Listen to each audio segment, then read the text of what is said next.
Alors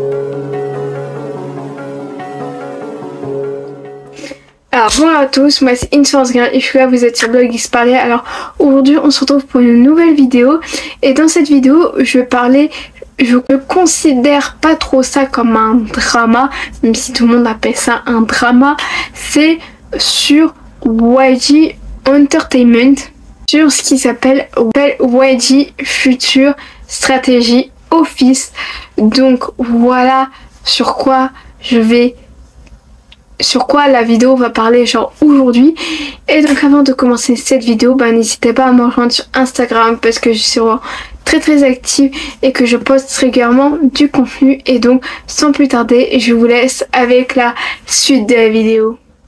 Donc cette vidéo où est-ce que je donne mon avis va être un peu pareil que celle sur le film de l'Eurovision ou ma critique sur la série Destin, la saga Winx. Donc, en quoi donc déjà, on va parler du synopsis de l'histoire. Vous laissez avec la bande originale de Netflix qui est en version originale sous-titrée genre anglais, je tiens à le préciser. Et ensuite, je vous donnerai plein d'informations. C'est dans ces plein d'informations que je rajouterai des informations que vous ne connaissiez peut-être pas. Et pour finir, je vous donnerai mon avis là-dessus. Donc restez bien jusqu'à la fin de cette vidéo. Donc YG, il s'est dit, pour faire face aux artistes perturbateurs et inadaptés, il s'est dit, tiens, je vais créer un nouveau département. Donc le bureau s'appelle le bureau de la stratégie future. Il a nommé en son chef Sungli, qui est un membre des Big Bang. Lui et ses collègues, ils vont tout faire pour regagner de la réputation à YG qui était en pleine crise. Et donc le drama, il est un peu basé sur de la comédie noire. Donc je vais vous expliquer qu'est-ce que c'est de la comédie noire. Et en plus, je vais vous expliquer pourquoi, les thèmes abordés qui font que c'est un peu de la comédie noire. Donc, qu'est-ce que la comédie noire? La comédie noire est un genre de film, de télévision et de littérature qui apporte une ironie noire et un humour à des thèmes déprimants, effrayants, désagréables ou tabous. Voici ce que c'est la comédie noire. Dans le cadre de ce drama, en fait, c'est basé vaguement sur les histoires de scandales qui a pu y avoir, notamment des cas de drogue et en même temps des cas d'agression bien sûr que les artistes de YG ont pu déjà subir dans le passé ou actuellement, tout ça. Donc voilà de quoi parle ce drama et je vous laisse avec la bande originale de Netflix. 즉 YG 전략자료본부는 회사가 추진하는 가장 진취적인 프로젝트를 기획하고 만들어내는 사내 브레인 조직. 잠깐만요. 형 발음이 너무 신경 쓰이는데. 한마디로 YG 미래를 책임지고 있는 팀이죠. 일하는 모습은 뭐 본 적이 없는 것 같은데. 성실하고 착하고 이런 건 절대 볼 수가 없고요. 불만 없이 잘 따라준 팀원들 정말 자랑스럽고요. 나이도 돈 믿고 백 믿고 지위 믿고서 너무 까부는 것 같아서 진짜 왜 그러나 싶을 때가 많긴 하는데 광주 밀리오르에서 춤추던 친구인데 YG에서는 아버지가 양현석 회장님이지만 이 YG전자 안에서는 제가 바로 아버지입니다. 승리 는 YG 도움이 1도 안 돼요. 제가 이번에 YG 전략자료 본부실에 고문으로 들어가게 되었습니다.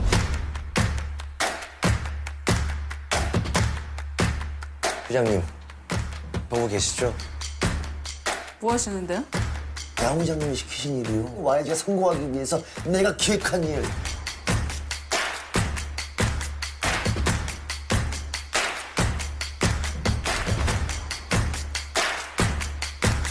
제니야, 너 오고 싶지? 니네 지금 좀 떴다고 오빠한테 그러는 거야? 야, 너는 뭐 나 엿먹이는 게 연구하니? 여러분들 절 때리시면 불이 풀리겠어요? 자, 한 대 맞을까요? 네.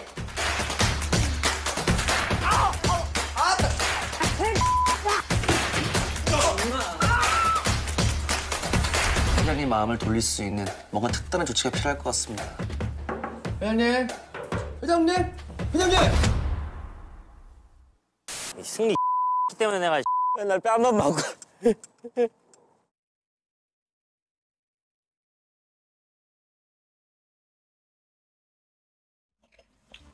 Donc là, je vais donner plein d'informations là-dessus sur le, entre guillemets, drama de la YG. Donc ça s'appelle YG Future Strategy Office.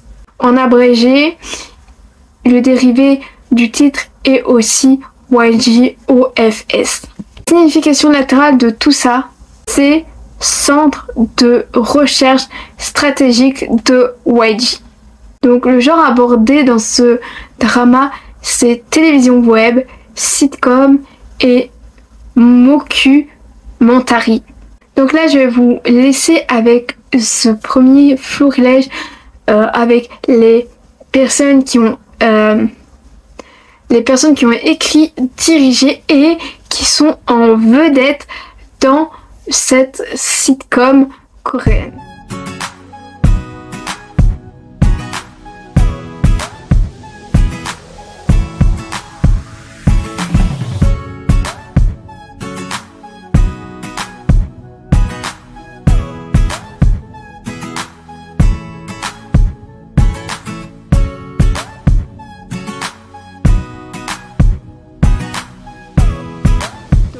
D'origine, c'est la Corée du Sud. La langue parlée, c'est le coréen. Vous avez une saison avec 8 épisodes. Et les épisodes durent entre 20 et 29 minutes. Les sociétés de production, nous avons YG Entertainment, mais nous avons aussi Netflix Service Korea Ltd. Le site de streaming où vous pouvez regarder cette sitcom coréenne se retrouve sur Netflix et c'est sorti le 5 octobre 2018. Le 22 février 2018, il y a Netflix qui a fait un communiqué de presse pour expliquer que YG allait produire quelque chose en collaboration avec eux. Donc le producteur qui a fait cette sitcom coréenne, il s'était déjà inspiré de Samsung parce que eux aussi ils avaient genre un département appelé genre comme ça pour la future stratégie qu'il y aura au sein de l'entreprise, mais qui a été dissous. Et donc lui, le producteur, il s'est dit YG il traverse une phase quand même un peu sombre, donc il s'est dit allez, let's go, pourquoi pas surfer sur cette occasion. Et lui, en fait, c'est que tous les acteurs qui sont dans ce drama, ce sont bien sûr pour la plupart des membres, des gens, des artistes qui sont au sein de la YG. Donc il recevait plusieurs versions du scénario. Et lui, le membre de Big Bang, il a dit que oui, il le lisait, mais que lui, il voulait plutôt apporter sa patte dans l'histoire, dans cette sitcom coréenne. Ce fameux membre de Big Bang, dans une interview presse, il avait annoncé après comment le titre s'appellerait. Ça devait littéralement s'appeler YG est en crise. Voilà tout avant de s'appeler YG Future Stratégie Office. Non, c'est pour dire en fait YG est en crise. C'est vrai que c'est là qu'a commencé plein de scandales, surtout d'un des membres de Big Bang. Mais donc là, il y a une journaliste coréenne qui a transposé en fait ça avec l'affaire du Burning Sun. Je vais pas rentrer dans les détails de qu'est-ce que c'est l'affaire du Burning Sun, parce que je pense que je peux vous trouver des vidéos YouTube qui en parleront mieux, et il y a aussi plein d'articles en français qui parlent genre de cette histoire-là. C'était vraiment des histoires, tout ce qui est dans l'ordre sexuel. Donc voilà tout. C'est sûr que ce membre-là de Big Bang qui est vraiment en vedette dans cette fameuse sitcom coréenne, et ben lui aussi, il y a eu des plaintes déposées contre lui. Donc voilà, c'est vraiment très joyeux tout ça. Là, je vais vous donner mon avis. Ça date d'il y a longtemps. Et même en regardant genre la bande originale, genre je sais même pas vous dire en vrai qu'est-ce que j'en avais pensé, mais je trouve ça bien parce que c'est des épisodes courts, les épisodes ont entre 20 et 29 minutes comme je vous ai dit. Le truc c'est que si vous voulez le regarder, ben vous pouvez seulement le regarder en version originale sous-titrée français. Donc ben moi quand je l'ai regardé, ben j'ai regardé un moment où est-ce que ben, je devais faire que ça parce que ben, déjà je ne comprends pas le coréen, donc c'est un peu plus compliqué pour moi de juste ben se dire allez hop je le mets en tant que podcast, voilà tout. Et bah, je trouve ça cool parce qu'en fait on voit les membres des Blackpink, bah oui, on voit plein de groupes, plein d'artistes faisant partie genre de l'agence et genre c'est hyper cool. Enfin c'est aussi quelque chose enfin de drôle quoi. Ce département, des fois on les voit habillés de façon genre loufoque et tout, mais c'est vraiment quelque chose ben qui va pas non plus vous prendre genre énormément de temps parce que c'est quand même quelque chose, c'est vraiment une sitcom qui va vous prendre maximum 4 heures à regarder tout ça, vu que les épisodes sont vraiment pas longs. Mais n'hésitez pas à me dire vous aussi si vous avez vu bah, cette fameuse sitcom coréenne de YG dans les commentaires. Qu'est-ce que vous en avez pensé et est-ce que ça vous donne envie d'aller regarder cette fameuse sitcom sur YG?